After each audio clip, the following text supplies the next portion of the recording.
ગયા છીએ આજે રિલાયન્સ ઇન્ડસ્ટ્રીઝના કેમ્પમાં. એમાં તમામ સુવિધા મળી રહી છે, મેડિકલ થી કરીને જમવાની, કોઈ પણ ખામી વિનાની.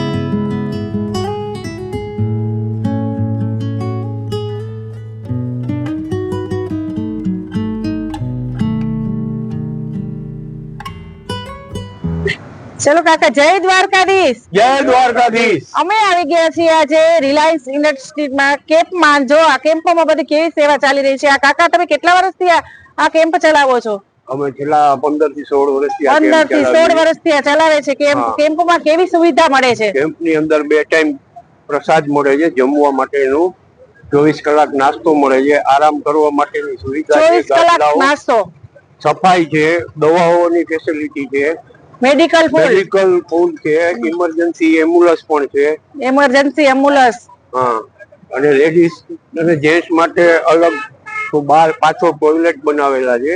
આરામ કરવા માટેની પણ સુવિધા છે. પીલો સારા મહિલા ગાદલાઓ પાથરી એના ઉપર આરામ કરાવી છે.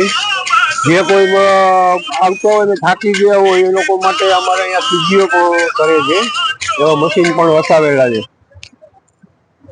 બધી સુવિધા, ટોટલી સુવિધા મળે છે. 5 દિવસ લગી આ કેમ્પ આવે. રોજથી 5 થી 7,000 માણસો અહીંયા પ્રસાદ 5 થી 7,000 માણસો પ્રસાદ. અને ચા ને ગાંઠિયા 24 કલાક ચાલુ રહે છે. ચા ને ગાંઠિયા 24 કલાક ચાલુ. ઓછામાં ઓછા 10,000 માણસો ગાંઠિયા ને ચા નો નાસ્તો કરતા હશે. 10,000 માણસો ગાંઠિયાનો નાસ્તો કરતા હશે રોજના માટે. કેટલા કિલો લોટ વપરાતો હશે? આપણે કેટલું વપરાય કઈ ગણતરી નહીં. પાણી, છાશ કન્ટિન્યુઅસ ચાલુ જ હોય છે.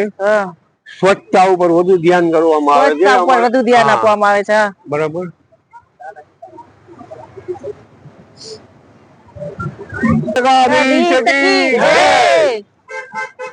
પ્રસાદ લેવાનું ચાલુ છે. હું પણ પ્રસાદ લઈ લઉં. અહીંની વ્યવસ્થા એવી છે કે A to Z તમને વ્યવસ્થા મળી રહેશે. અને ચોખ્ખાઈ તો એવી છે કે ડસ્ટબિન એવડા મૂકેલા છે કે ચોખ્ખાઈનું વધારે ધ્યાન રાખવામાં આવ્યું છે. હજારોની સંખ્યામાં અહીં પ્રસાદ લે છે. થોડાક જ જો ભાત નાખજો.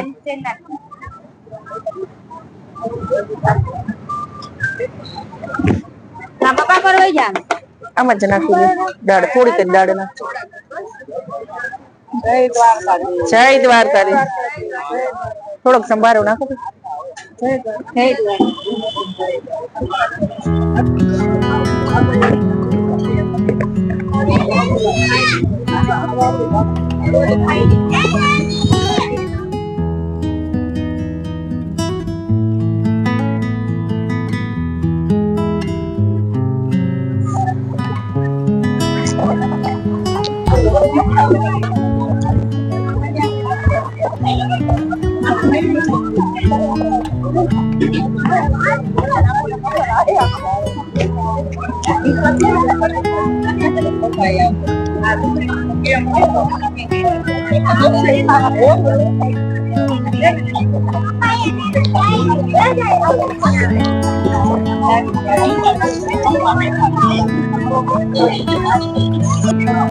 ચલો, આ છે છાશ વિભાગ. જુઓ કેવી સુવિધા છે.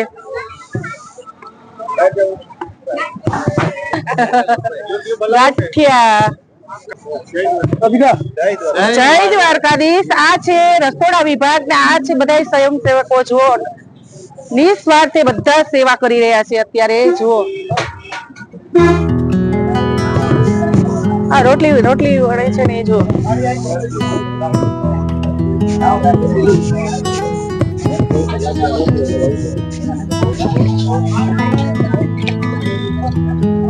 સેવા, જો આ સેવા મોટી છે.